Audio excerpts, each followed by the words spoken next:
తన రాక్షస ప్రేమ చూసి మూర్ఖుడు అనుకున్నాను. దూరంగా వస్తే చాలనుకున్నాను.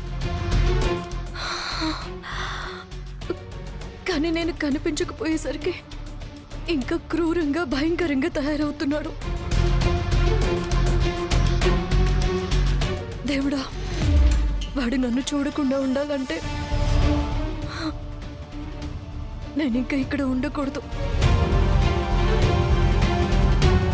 వాడు కూడా నాకు కనిపించకుండా నేను ఎటైనా వెళ్ళిపోవాలి.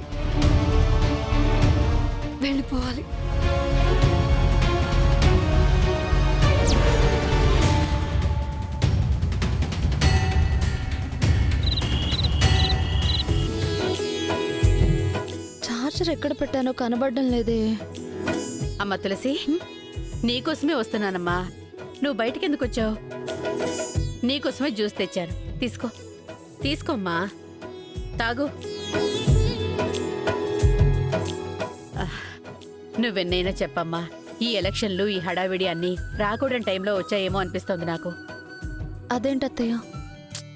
నువ్వు ఈ రాజకీయాల్లో పడిపోయి బిడ్డ నిర్లక్ష్యం చేస్తున్నావేమో అనిపిస్తుంది. అదే నాకు కొంచెం కంగారుగా ఉంది. అదేం లేదత్తయ్య, నేను కేర్ఫుల్గానే ఉంటున్నాను.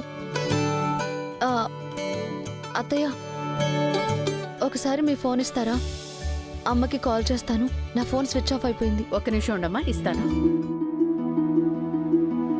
ఇదిగో.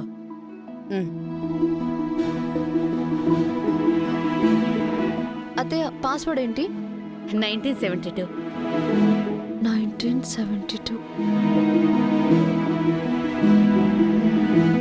సరే, ఇప్పుడే వస్తాను అత్తయ్య.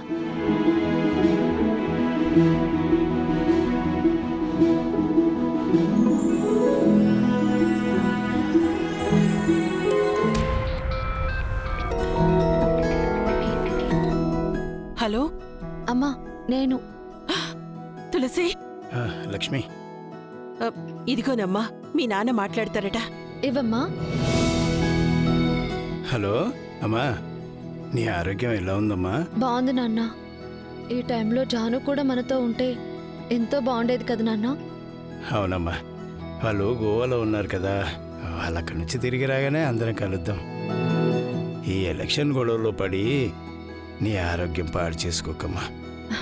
అలాగే నాన్న, ఉంటాను మరి. అలాగేనమ్మా.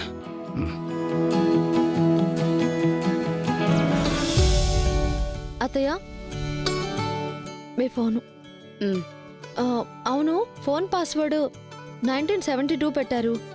ఏదైనా స్పెషలా? అది నేను పుట్టిన సంవత్సరంలే అమ్మా. పుట్టిన సంవత్సరమా? మరి రేటు? ఇప్పుడు అవన్నీ ఎందుకులేమ్మా. ఊరికే చెప్పండి అత్తయ్య, గుర్తు పెట్టుకుంటాను. మార్చి 10th. మార్చి 10th? అంటే రేపే. చూడండి అత్తయ్య, మీ పుట్టినరోజు ఎంత ఘనంగా జరిపిస్తానో. నా పుట్టినరోజు జరిపించడం ఏంటి తులసి? ఏ, ఎందుకు జరిపించకూడదు? ఏమోనమ్మా, పెళ్ళైనప్పటి నుంచి దాని సంగతే మర్చిపోయాను. మావయ్య గారికి తెలుసా? ఆయనకి నేను ఒక దాన్ని ఉన్నానన్న విషయం గుర్తుండడమే ఎక్కువ. ఇక నా పుట్టినరోజేం గుర్తుంటుంది? ఎంతసేపు రాజకీయాలు, ర్యాలీలు, పదవులు, ఇవే కదా ఆయన ప్రపంచం.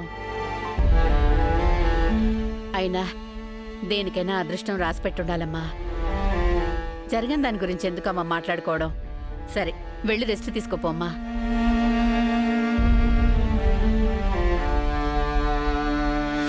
తులసి, ఏమైంది తులసి?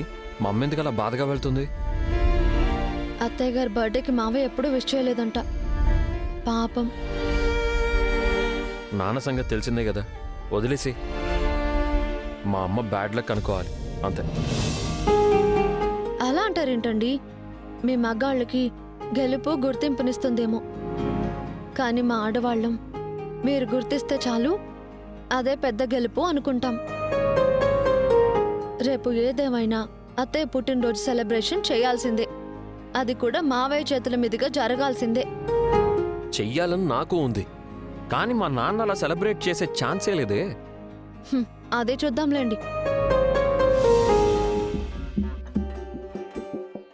తులసి, అదిగో మా నాన్న వస్తున్నారు.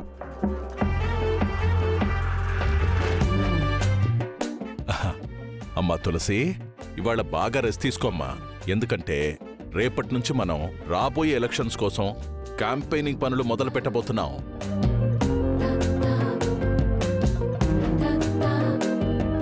ప్రోగ్రాం ఏంటంటే పొద్దున్నే 6 గంటలకి గుడికెళ్తామమ్మా. అక్కడ పూజ చేసుకున్నాక 10 గంటలకు పార్టీ ఆఫీస్లో గెట్ టుగెదరు. సరేనా? 12 గంటలకేమో సోషల్ మీడియా వాళ్లతో మీటింగు. ఆ తర్వాత లంచ్ అయ్యాక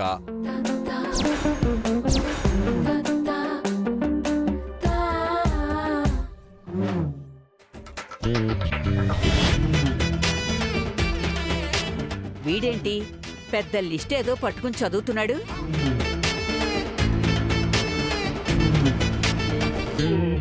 సింహంలా ఉండేవారు, చిట్టెలుకలా తయారైపోయారు.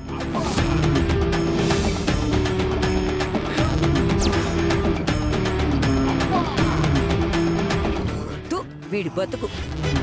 నా కడుపును చెడబుట్టావు కదరా. చూస్తుంటే తులసికి పిఏ అయిపోయేలా ఉన్నారు మావయ్య. అయిపోయారా ఏంటి? ఎప్పుడో అయిపోయాడు వాడు.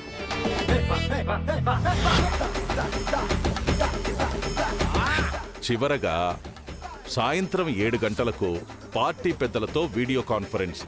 ఇదమ్మా రేపటి మన ప్రోగ్రాం.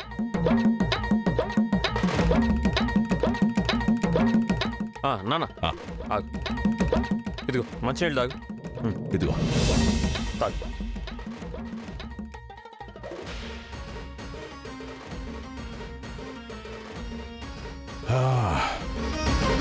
అబ్బా. మావయ్య ఇప్పుడు ఈ లిస్ట్ చెక్ చేయండి. ఓహో, నువ్వు కూడా ప్రిపేర్ చేసావమ్మా. చూసావారా, ఇది అంకిత భావం అంటే.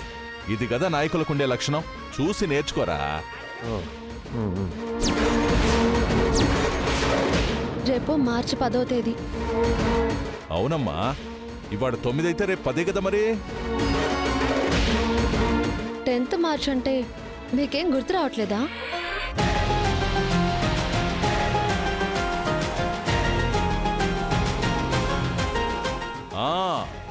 గుర్తొచ్చిందమ్మా. ఈ రోజున పక్క బస్తీలో నాయకుడు ఒకడు చనిపోయాడు కదా. అయితే రేపు అతనికి నివాళి అర్పించి క్యాంపెయినింగ్ మొదలు పెట్టమంటావా? మంచి ఐడియా అమ్మా. సింపతి కూడా బాగొస్తుంది. మావయ్య, మార్చి 10th అత్తయ్య గారి పుట్టినరోజు.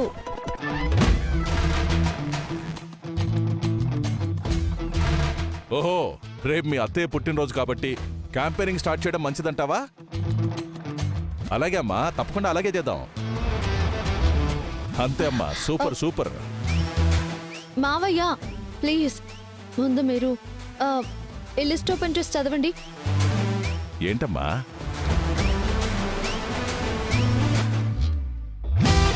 ఉదయం 5 గంటలకి అత్తయ్యను లేపి శుభాకాంక్షలు చెప్పాలి.